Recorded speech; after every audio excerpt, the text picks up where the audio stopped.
You know those games that get kind of boring after you play for a while?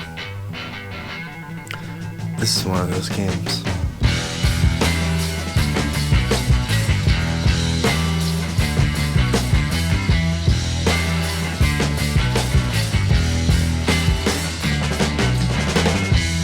So, like stated, Green Lantern Rise of the Manhunters is the follow-up sequel-ish, I guess, to Green Lantern, the movie that came out in 2010.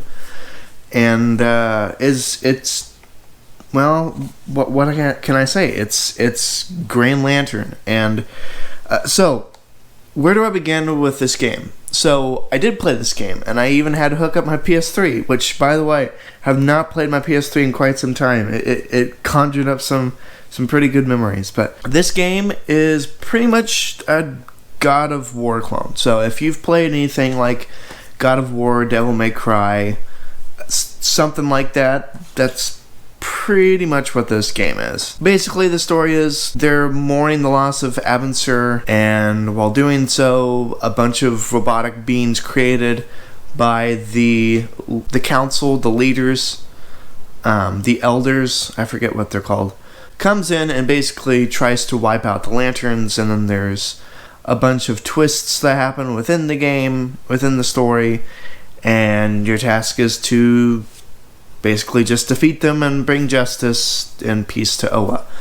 So, when I was talking about the Green Lantern movie back in the first episode, I said a lot of stuff. I thought about what I said. This movie is not good.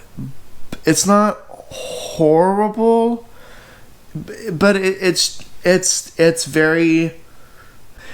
mediocre. It's middle of the road, kind of on the line of being a bad movie. It's just, my frustration when I made the movie was just typically because this had a lot of potential. You had some great names and great casting within it, and some questionable and bad things in the script. The script was my biggest problem with this movie, because within it are some very great moments, some really good things about it, and it was bogged down by a lot of other bad decisions and choices within the script that just ultimately upsets me about this movie. So, going into this game, I wasn't excited. Now, to clarify, I've played a lot, and I mean a lot of movie licensed games, some in which I actually don't mind more than others. For example, so I like the Back to the Future one that Telltale did. I think that's actually pretty good. And then there's the one that Telltale did for Jurassic Park, which is okay. It's more like an interactive movie, but nonetheless, I digress. But so going into this, I was going to expect mediocrity. I wasn't expecting anything good. But if for nothing else, just mediocrity. And sure enough, that's kind of what I get. This is not a good game. But it's not a bad game.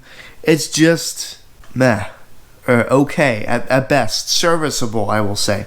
This is the kind of game that a parent would give their kid if they really... Like, I could see a kid really liking this movie when they're younger, and their parent giving them this game because they like the movie so much.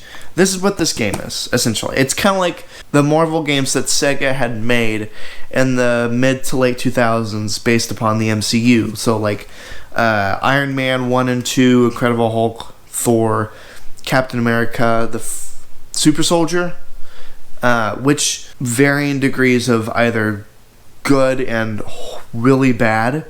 This game kind of falls in that kind of time, that when movie-based games were made. This is just okay. To explain, like I said, this is a God of War clone, so there's a lot of beating up, a lot of combos, a lot of upgrading you can do, which I will say is actually pretty good about this game. There's a lot of variety in terms of beating up your enemies and what you can do to kind of get your combos and what to unlock. You basically can choose what actions you take, and that can be pretty fun, actually, I will say. Also, the presentation isn't bad. Ryan Reynolds actually comes back to voice his character that he did in the movie, and he's actually pretty good. Whenever actors usually come back to do roles in video games, it can be pretty wooden, to be honest. Like, when Tobey Maguire did the first 2 tie-in Spider-Man games, he wasn't great. But Ryan Reynolds in this game is actually pretty darn good. They do have some substitute voice actors, like for Sinestro and for Kilowog. Kilowog's voice replacement is actually the same guy who voices Kilowog in the Green Lantern animated show, which is a pretty good cast for that. Now, Sinestro's, I don't know what happened, but he is super wooden. The voice actor they got, and I don't think it's necessarily the voice actor's fault. Partially, I do give him part of the responsibility, part of the blame. I would also give it to the direction that he was given, but Sinestro's voice actor was very wooden and not really good. Which, I kind of wish we got Victor Garber or some other people that have voiced Sinestro. I wish they would have given him better direction, because his voice acting is it's not good. It's not good. Rolling into what else is not good, the enemies that you face in this game.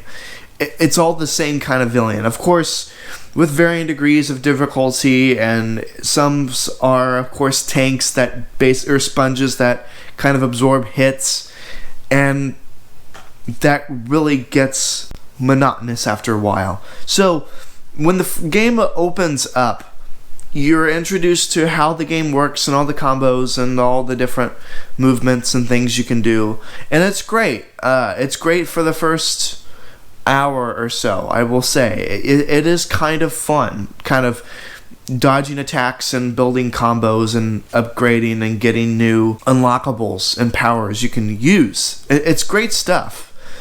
And you also have these on-wheel flight sequences that kind of break up the gameplay a bit, which is kind of nice.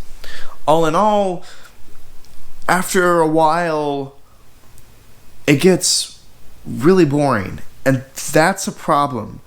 Which I will say, like, for a game like this, to catch your attention for a while, it does raise the bar a bit. Not by much, but it does raise the bar a bit.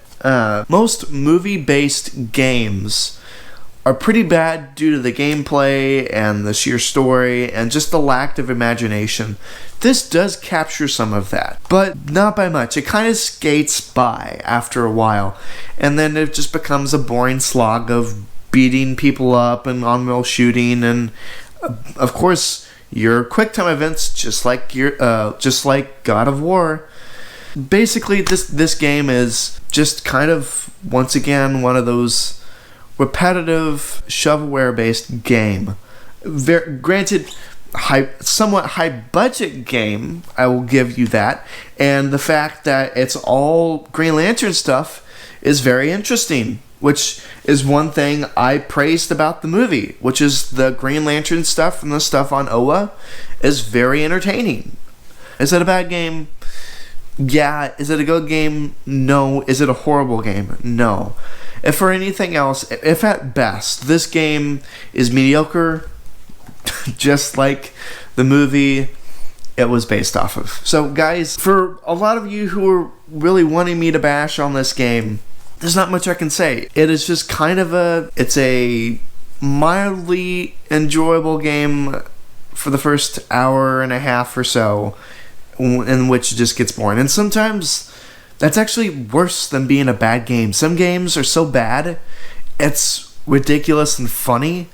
But if a game is mediocre and just boring, that's not good. It's like a movie that's so bad it's good. There is some entertaining things about it being so bad that you remember and you want to watch and roast with your friends. If it's a movie or game that is just boring, you don't want to go back and you won't remember it. kind of like this game. That's it. That's all I have to say about this game, guys. I really hope you guys enjoyed me talking about this game once again for another episode of April's Fool Month. I've got something very special in mind. I do have 2 more videos within April's Fool Month, and I want you guys to be on the lookout for that. Also, I'm going to try to make sure I have another video coming out this week. What it is, I don't quite know yet, but definitely stay tuned to this channel. So, if you guys are new, welcome to the channel. Check out some of the other videos. I'm really proud of those. Like, comment, subscribe. I always love constructive criticism and just hanging out with you guys. And also share around with your friends. I love to get more people here. So anyway, as always, thank you for stopping by, and I hope to see you guys soon in the next video.